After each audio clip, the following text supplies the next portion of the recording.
Reports have been coming in of the number of vessels that are moving past the Strait of Hormuz, and US and Iran both claim to be aiding these vessels and letting them cross. Who controls the Strait of Hormuz?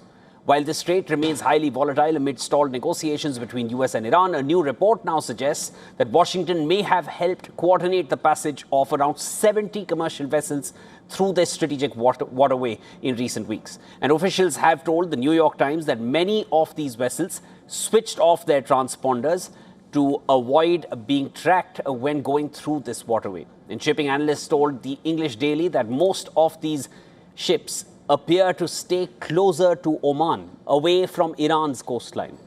Ships passing near Iran coastline without obtaining Iranian approval face the threat of an almost certain attack by Iranian drones or missiles.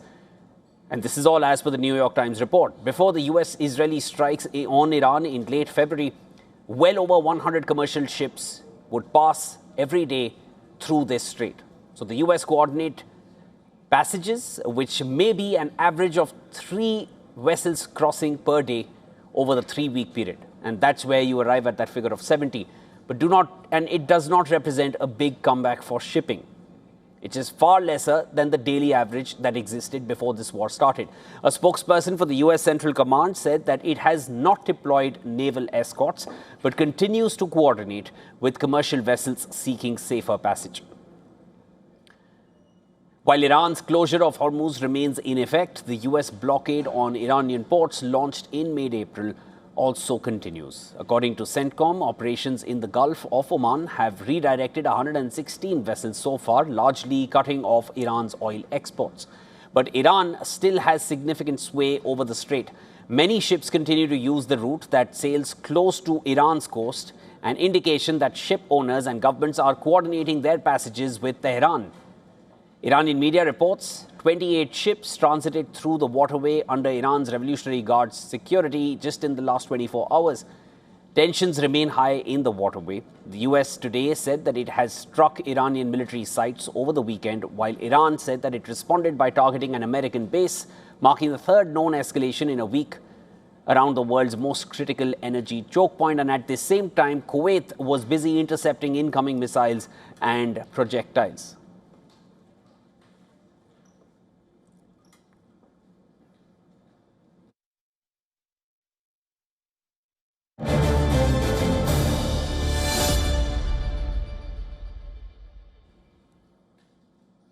Who controls the Strait of Hormuz? For more on this, I'm now being joined by Chris Doyle, who's a director and the current lead spokesperson for Council for Arab-British Understanding.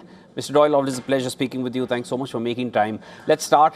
US Central Command, it has helped around 70 commercial vessels. That's the figure that they have shared. This is through the Strait of Hormuz in the last 3 weeks. IRGC Navy says that they've facilitated safe passage of 28 vessels through the strait in just the last 24 hours.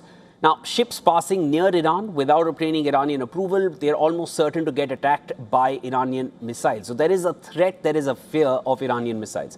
And this is as per US officials. And US-guided crossings, they take place with transponders turned off. They don't want radio signals going. And these are known as dark passages. There seems to be an American route where US guides ships with transponders off. But at this point, who controls the strait in your assessment? Go ahead. No one single party controls the Strait of Hormuz. If anything, if you want, it is the existence of a state of war between Iran and Israel and the United States. And that means that insurance companies are wanting to insure those ships, and both parties are engaged in a game of poker, but also this sort of shadow game where they're trying to get some of their allied shipping through the straits, and they can only do that at really basically minimal levels according to what would normally be seen going through this vital shipping way. So it's far from perfect. Both have a degree of control. The reality is, for example, although Iran is obviously not as militarily powerful as the United States, it only requires to be able to demonstrate it can hit one of these vessels to ensure that the strait is not effectively open. And it's going to remain like this until there's a political deal. There's not going to be a solution absence some form of an agreement between the United States and the Iranian leadership. We're not quite sure how close that is. The mood music has been very positive in the last 9 days or so, but it hasn't got over the line. Mr. Doyle, I hear your point that just the fact that Iran can fire, that creates fear, and perhaps that gives it that leverage more geographically than militarily, because US still is the bigger military power. Let me just introduce a counter here. The US has choked off Iran, and there are 116 tankers. They are unable to get their oil out. That hits their economy, which was anyways in a bad condition. And this is right in the beginning of this year. There was an economic turmoil in the country, major protests taking place, and all that ensued in the month of January. Here we are with oil also being cut off. Apart from that, the US has really inflicted a lot of damage on Iranian infrastructure, especially a lot of their power structures, which were also on the radar. They've taken out their leadership within their homes. They've demonstrated that time and again during the course of those 40 days of intense hostilities. At this point, how does Iran have more leverage in your assessment? Well, you're absolutely spot on. I don't disagree with any of that. There's absolutely no doubt that the United States and Israel have done huge damage to Iran in terms of its infrastructure, the economy, no doubt its military as well. Of course, that has happened. And some people argue that Iran has won, but I think it's both sides are actually losing in all this. There isn't some situation in which both sides are going to be better off, or one side is going to be better off when eventually a deal has arrived. So yes, for certain, Iran has huge problems. And if you were really thinking about for the benefit of the Iranian people, which I'm afraid this regime does not, you'd be thinking about how to get to a deal, reopen the Strait of Hormuz, and try to get that economy up and running again. But I'm afraid the Iranian leadership thinks of this in terms of winning is surviving.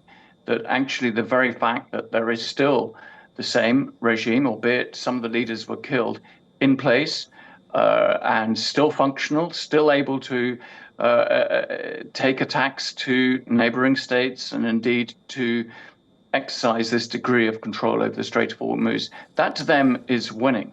So for the United States, this is a real huge problem. You have to deal a knockout blow to Iran if you want to win militarily, or you have to get to a diplomatic deal. And we find ourselves in this impasse. It's not pretty, and the whole of the rest of the world is watching with bated breath, desperately hoping that we can re-kickstart all our economies. Yeah, and you feel that every time you go and fill up your vehicle with fuel, or every time you're looking for LPG or CNG, you feel the weight of what is happening in the Strait of Hormuz right on your pocket. It's affecting the world more towards the east than the west, but it is having a dire effect even in the US. Let me bring you to my next point, Mr. Doyle.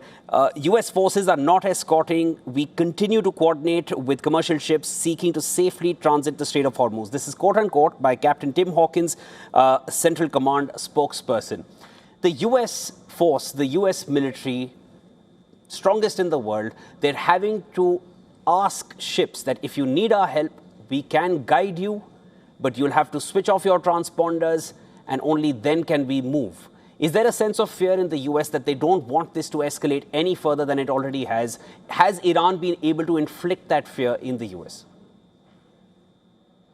I think you have a pretty desperate Trump administration. I wouldn't necessarily call it fear, but I think there is a realization for him politically that he has to get some sort of deal over the line, that this has to end, because as cost of living rises in the United States, including at the gas pumps and, fuel heating and all the rest of the consumables, this is going to hit his chances in the midterms. And as much as he says it doesn't matter, of course it does. If he was to lose control of one or both houses of Congress, that would be a serious impediment for his final 2 years in office. So politically, there is a real struggle for the United States.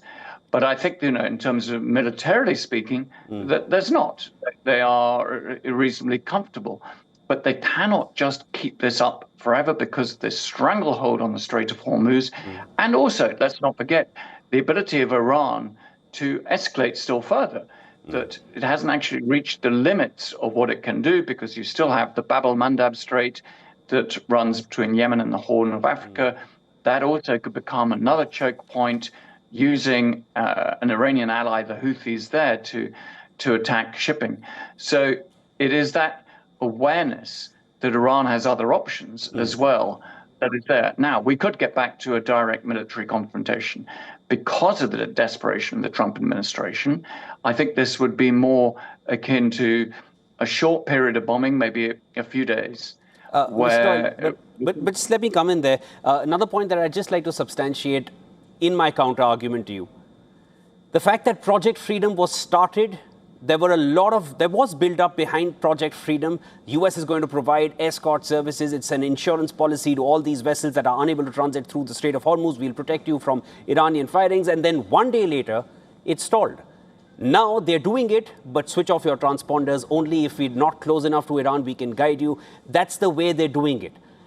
Does that not indicate, or in your opinion, does that indicate a certain sense of fear or a double thought behind entering the Strait of Hormuz and helping any vessel pass? And this is because of the Iranian threat. Your assessment? I think it really indicates actually the complete confusion and lack of planning of the US administration right from the get-go. That they thought that it was going to be a cakewalk, that they would be able to take out the Iranian leadership, that it all crash, be over nice and easy, a bit like Venezuela.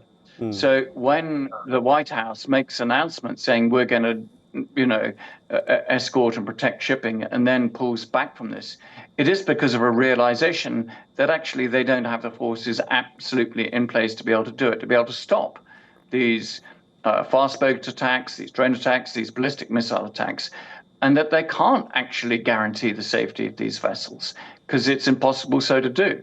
If they could, we wouldn't be in this situation. So that's the reality, that the United States cannot guarantee that these tankers, whatever other vessels, can actually enter and exit the Strait of Hormuz safely. If that was the case, we wouldn't be having a problem. But it's sometimes the United States has made announcements without thinking it through, without ensuring that they can actually deliver on promises. And we've seen that the whole way through the last few months. We defeated Iran on day one, and it's still going on several months later. Yeah, it was supposed to end on 4 to 5 weeks. That was the timeline, and here we are 3 months later. But let me just bring us back to those divergent statements. Without dwelling much upon Donald Trump's divergent statements, there have been a few references where he's mentioned that the US and Iran might just work together on the Strait of Hormuz. Is there a tacit understanding that can perhaps brew further or is already brewing between US and Iran regarding the Strait of Hormuz, that they allow vessels to pass? Can they work together in any domain? That seems to be the sense that you get from these repeated statements. I think they need a full political agreement. It's in the interest of Iran to keep a state of tension here because they know that they've got to use that whip hand that they have. They've got to use this leverage. So you can't make it easy and cost-free for the United States and its allies because they want to push them at the negotiating table. All of this is part of negotiations. It's negotiations by other means to make the sort of concessions in those talks that Iran can agree to. The United States is doing exactly the opposite. So all of this is playing out at the negotiating table.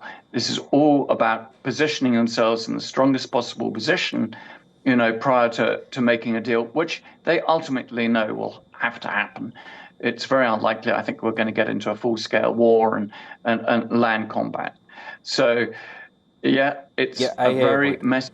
We're in a very, messy positions from both sides. Yeah, and that full-scale war has really given both sides. I think Iran knew what they were getting into and what damage they could cause. They had already said it in a lot of their statements, but the amount of damage they've taken, that is definitely very much in line with what a military power like the US can inflict upon any country.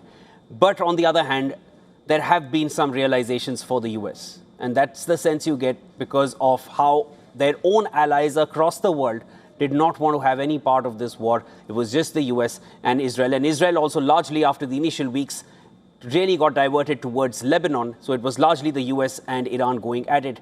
And the longer it lasted, the more pressure it was building on both sides. So let's wait and watch. There seems to be more interest in both sides to not let hostilities resume, but a political settlement is far from being achieved at this point. At least that's what the negotiations are giving us in terms of a sense. Chris Doyle, always a pleasure speaking with you. Look forward to discussing more. Thank you so much.